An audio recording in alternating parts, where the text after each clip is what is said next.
모유 수유를 언제까지 해야 되는지, 또 이유식은 언제 하면 좋을지, 이게 6개월까지가 정말 참젖인지. 이게 물젖의 유래가 어디서 시작된 건지 저는 진짜 모르겠거든요. 그래요? 네, 그냥 카더라예요. 그런데 꼭 지켜야 하는 우리 아기에게 득이 되는 모유 수유의 원칙이 있다면서요. 어머니가 세 가지를 동시에 망치고 싶으면 먹이시라고.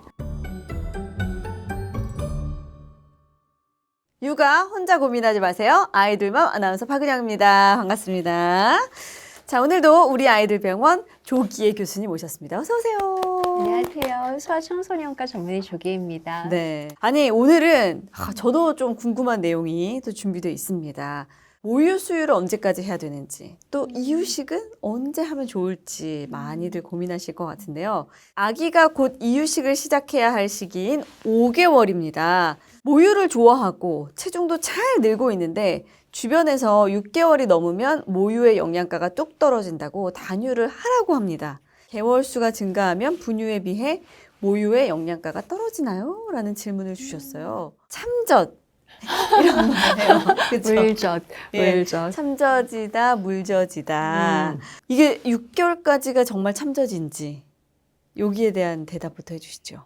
이게 물젖의 유래가 어디서 시작된 건지 저는 진짜 모르겠거든요. 그래요? 네, 그냥 카더라예요. 오늘 딱 정리를 해드릴게요. 네. 자, 6개월까지는 모유만 먹이시는 걸 권장합니다. 원래 원칙은 뭐 너무 부족하면 분유로 보충 수유를 할 수는 있겠지만 6개월까지는 모유만 먹여도 아기가 정상적인 성장과 발달을 완벽하게 할 수가 있습니다. 그다음에 6개월이 지나고 나면 이제 이유식을 시작하는 시기잖아요. 그러니까 아기가 모유만 먹진 않죠. 이유식도 같이 먹죠. 이 이유식이 시작된 그 시기에는 의사가 엄마 건강이 허락한다면 2돌까지 먹이라고 권장을 합니다. 2돌이요? 네. 사실은 외국에는 2돌까지도 수유를 하는 어머니들이 많이 있어요. 근데 우리나라에서는 2돌까지 수유를 했다가는 주변에서 약간 좀 그래요. 네, 그러니까 참젖, 물젖은 상관없어요. 상관없는 것이고. 그리고 사실은 6개월이 지나면은 아기가 이것만 먹는 건 아니잖아요. 맞아요. 네, 점점 이 수유로 들어오는 칼로리라든가 영양소의 그 의존도는 감소하고 이유식이 차지하는 비율이 증가해야 되는데 여전히 이제 그런 말을 하는 거는 맞지가 않죠. 근데 또 반대로 너무 오래 젖을 먹이면 엄마 젖 모유 끊는 것도 너무 애들이 힘들어하는 애들도 있긴 하더라고요. 네네. 근데 이제 그게 정서적으로나 여러 가지 면으로 애기 두뇌 발달이나 이런 데는 계속 좋다고, 그 면역에도 좋다고 하니까 뭐 허락되는 한 이른둥이로 태어난 애기들은 모유가 좋잖아요. 그래서 이런 아이들은 좀 늦게까지 먹이셔도 좋을 것 같아요. 그러면 이제 어쨌거나 아기에게 가장 좋은 영양 공급원은 모유이다. 이건 확실한 어느 거죠. 연령에서건 사실 모유를 능가하기는 어려워요. 사실은 우유라는 거는 소가 송아지 먹이려고 만든 거잖아요. 그렇죠. 그거를 우리가 가공하고 모유 성분이랑 비슷하게 해서 먹이려고 노력은 하지만 사실 여러 가지 단백질이나 이런 게 사람이 아기를 위해서 만든 그 모유가 네. 아가한테는 제일 좋죠. 그런데 꼭 지켜야 하는 우리 아기에게 득이 되는 모유 수유의 원칙이 있다면서요. 이거 너무 말씀드리고 싶었던 원칙이에요. 이게 충분히 모유가 먹어야겠다. 좋기는 하지만 6개월이 되면 모유만 가지고는 애기가 클 수가 없거든요. 태어날 때 엄마 몸에서 받아가지고 나온 철분과 아연이 6개월 정도가 되면 줄어들어요. 결핍이 옵니다. 네네. 그러면 분유에는 철분 강화시켜놨지만 모유에는 철분이 원래 없죠. 그래서 모유 먹은 애들이 철이 더 떨어져 있거든요. 분유 먹은 애들보다. 네. 그러면 6개월이 되면 얘네들은 이유식을 더 잘해야 되는 거예요. 그때부터 시작해서 고기를 엄청 잘 먹여서 분유 먹는 애들도 걔네들도 부족이 오거든요. 네. 얘네는 더 부족이 오는 거예요. 그걸 채워주셔야 되는데 모유를 계속 먹여가지고 철분이랑 아연이 계속 결핍이 되면 결국에는 성장도 제한이 될 거고 두뇌 발달도 제한이 될 거고 면역도 떨어지겠죠. 그래서 모유가 좋은 건 맞아요. 네. 모유가 좋은 건 맞는데 6개월이 지났는데 아기가 이제 이유식을 시작할 때가 됐는데 아기가 여지껏 수시로 젖을 물고 밤에 깰 때마다 계속 젖을 물리는 경우, 모유도 밤중 수유 끊어야 돼요? 이렇게 물어보시는 어머니들이 있어요. 네, 근데 제가 그러면 말씀드려요. 어머니가 세 가지를 동시에 망치고 싶으면 모유를 계속 먹이시라고. 첫 번째는 수면을 망치는 거죠. 아기가 깰 때마다 엄마가 모유를 먹이면 아기가 깰 때마다 엄마가 안아서 모유를 먹여주기를 기대하게 되죠. 그리고 이제 먹어버릇하면 나도 내가 먹었던 시간에 배가 고프잖아요. 그렇죠. 밤에 먹어버릇하면 밤에 자꾸 출출해서 애가 계속 깬단 말이에요.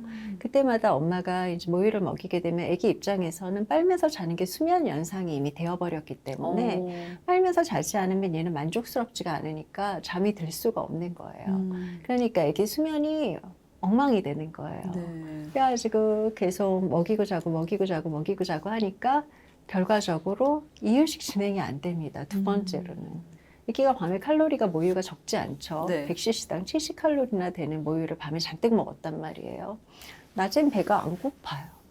그래가지고 6개월이 된 아기가 이유식을 안 먹어요. 모유는 많이 먹었는데 칼로리는 자기가 이미 필요한 만큼 채웠거든. 그러니까 낮에 안 먹고 이유식 주면 싫어하고 그래서 이유식 진행이 안 돼요. 그렇게 되면은 아기 철분이랑 아연이 더 떨어지면서 아기한테도 안 좋을 뿐만 아니라 이제 계속 똑같은 맛에 똑같은 음식 편한 걸 먹다 보니까 그렇죠. 편식도 하게 되죠. 씹는 훈련도 안 되죠. 질감이 있는 음식을 먹으면서 씹는 훈련도 되는 거잖아요. 네. 근데 진행이 안 돼요. 그리고 세 번째는 애가 이가 6개월부터 한 달에 한 개꼴로 나죠. 그렇죠. 하나씩 올라오죠. 네, 그리고 아까 우유가 분유보다는 충치가 덜 생긴다고 했지 안 생긴다고는 안 했잖아요. 네. 근데 그 모유 먹고 나서 양치하고 자지 않잖아요. 그렇죠. 그냥 그러니까 먼저나니부터 먼저 썩는 결과가 생깁니다. 그러니까 엄마가 정말 아기의 밤 수면과 그다음에 이유식 진행과 치아를 동시에 망칠 수도 있으니까 이제 모유를 끊으세요. 그러면 어머니가 그때 알겠다고 하고 이제 끊으려고 노력을 하시게 되는 거죠. 밤중 수유를 그래서 이유식 시작하기 전에 끊어야 돼요. 일단 그 수면 교육이 또 그렇게 되면 굉장히 중요하게 되네요. 수면은 사실은 그때 망가지면은 나중에 바로잡기가 너무너무 힘들잖아요. 사실 모유 수유를 하다가 혹은 이제 분유를 먹이다가 이유식을 먹이는 시기 이게 조금씩 달랐었거든요. 근데 가장 최근에 발표한 이유식 시기는 6개월부터 먹이는 거죠? 네, 맞아요. 옛날에는 모유 먹는 애기들은 6개월, 네. 분유 먹는 애기들은 4에서 6개월 조금 이제 더 빨리 그렇게 하기도 얘기를 했었는데. 했는데 지금은 모유를 먹건 분유를 먹건 그러니까 체격이 크건 적건 다 이제 6개월 정도에 시작을 하는 다고 되어 있어요. 네. 이게 이제 우리가 이유식을 4개월 전에는 안 해요. 애기 장이 미숙해가지고 6개월이 지난 다음에도 안 하면 안 돼요. 아기가 좀 더 발달이 되고 소화 능력도 좋아진 다음에 이유식을 시작했더니 좋은 거예요. 훨씬 더 잘 네, 받아들이는 애기도 거군요. 재밌고. 아무리 늦어도 6개월 딱 네. 들어가면 이제 그때부터 먹이라는 네, 거죠? 네, 맞아요. 그럼 이제 100일이 지나고 6개월이 되면 이유식을 시작할 때 어떤 식사의 습관이나 패턴이나 이런 것들이 앞으로도 쭉 갈 가능성이 있는 거잖아요. 네네. 그래서 참 잘 잡아줘야 될 것 같거든요. 이유식은 평생 먹는 식사의 기본이 될 거잖아요. 네. 그래서 이제 좀 기본적인 그런 규칙들을 애기한테 가르쳐 줄 필요가 있어요. 네. 제일 첫 번째 원칙은 잠은 밤에 자는 거고 밥은 낮에 먹는 거죠. 그럼 낮잠도 같이 줄여야 되는 건가요? 낮잠은 자연스럽게 이제 줄어들고요. 3개월 이 정도 되면은 낮잠이 줄어든다기보다는 낮잠이 이제 자리를 잡는 시기죠. 돌 지나게 되면은 이제 낮잠이 뭐 한 번으로 주는 시기가 오고 그다음에 만 4세가 되면 낮잠이 없어지고 그래서 낮잠이 횟수랑 이제 그런 시간은 점점 줄다가 나중에 없어지기는 하는데요. 네. 이때는 아기가 이제 낮잠이 이제 자리를 잡아가면서 어떤 삶의 이렇게 규칙성이 생기는 시기거든요. 이때 이제 잠은 밤에 자고 그다음에 낮에는 집중해서 먹자 이걸 가르쳐 주셔야 돼요. 네. 그래서 밤에 깼을 때 먹인다든가 낮에 아기가 이제 늦게 낮잠을 자기 시작했는데 너무 늦게까지 자게 하면 밤잠에 영향을 미치거든요. 그래서 너무 늦은 낮잠은 조금 깨워가지고 못 자게 해서 밤잠에 영향을 덜 미치게 한다든가 이런 것들을 조금씩 이제 시작해 볼 수 있는 그런 시기인데 네. 이런 규칙을 만들어주기 위해서 아가한테 밤에 공복을 잘 유지시켜 주는 게 낮에 잘 먹게 하는 방법이겠죠. 네. 그래서 밤에는 웬만하면 먹이지 않고 공복을 잘 유지하고 낮에 이제 규칙적으로 밥을 먹도록 그렇게 해주시는 거 첫 번째 원칙이고요. 네. 두 번째는 억지로 먹이지 않는 거예요. 크게 컸으면 하는 마음에 억지로 먹이게 되거든요. 애기도 이제 이때 배가 고프면 먹고 배가 부르면 멈춘다라는 걸 배워야 돼요. 이걸 배우지 못한 아이들은 스트레스를 먹는 걸로 푸는 아이가 된다든가 네. 먹는 거를 되게 싫어해서 식사 시간이 즐거운 기억이 없는 아이가 되는 거죠. 아기가 이제 배가 고프면 먹고 안 고플 때는 안 먹을 수 있는 자유가 이제 아기한테 있어야 돼요. 또 세 번째는 이제 그때 아기가 배가 고플 때 호시탐탐 아기가 먹을 것만 같으면 이렇게 뭔가를 주는 거 하면 안 되고. 수시로 주지 말아라. 네네. 네. 우리는 다 늘 먹던 시간에 배가 고프거든요. 나중에 이유식을 할 때 시간을 그 범위 안에서 횟수랑 양을 내려가면서 그 정해진 시간 안에서 그렇게 조절을 할 수가 있거든요. 네. 이유식 한 번 먹을 때는 10시에 먹여보는 거예요. 너무 잘 네. 먹어. 내일부터 2번으로 늘릴까? 그러면 10시, 4시 이런 식으로 시간을 어느 정도 정해서 먹는 연습을 하는 거. 그래서 밤에는 자고 낮에 먹는 거. 그 다음에 두 번째는 아기가 이제 먹고 싶어하는 양만큼 존중해 주는 거. 네. 그다음에 세 번째는 좀 어느 정도 시간을 정해놓고 규칙적으로 먹는 연습을 하는 거. 네. 이런 것들을 조금 미리 준비를 해갖고 이유식을 시작하면 좋을 것 같아요. 그러니까 그 전에는 아기들이 이제 먹고 자고가 일상이었다면 이제 6개월 이유식 시작할 때부터는 요 정도의 어떤 패턴을 만들어 주는 게 네, 좋겠다. 네. 알겠습니다. 예전에 완모를 하는 아이들은 4개월부터 철분을 따로 먹인다고 들었던 것 같은데 요즘도 그러나요? 라는 질문도 이게 주셨어요. 불과 얼마 안 됐어요. 얼마 전까지 완모하는 아기들 4개월부터 유지 용량으로 철분을 조금씩 처방을 했었거든요. 네. 그게 육아 지침이었어요. 그래서 소아과에서 철분을 처방 받아서 먹었을 텐데요.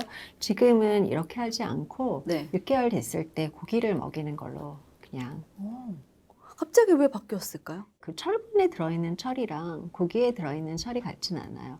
철이라고 다 똑같지는 않거든요. 네. 고기에 들어있는 철은 햄철이라 그래가지고 우리 몸에 되게 좋은 철이에요. 그래서 얘는 사실 다른 음식이랑 같이 먹어도 별로 영향도 안 받고 네. 그다음에 흡수율도 뛰어난 데다가 부작용도 적고 네. 질도 좋거든요. 근데 보통 영양제에 또 햄철 영양제가 있긴 하지만 대부분의 철분은 비햄철이에요.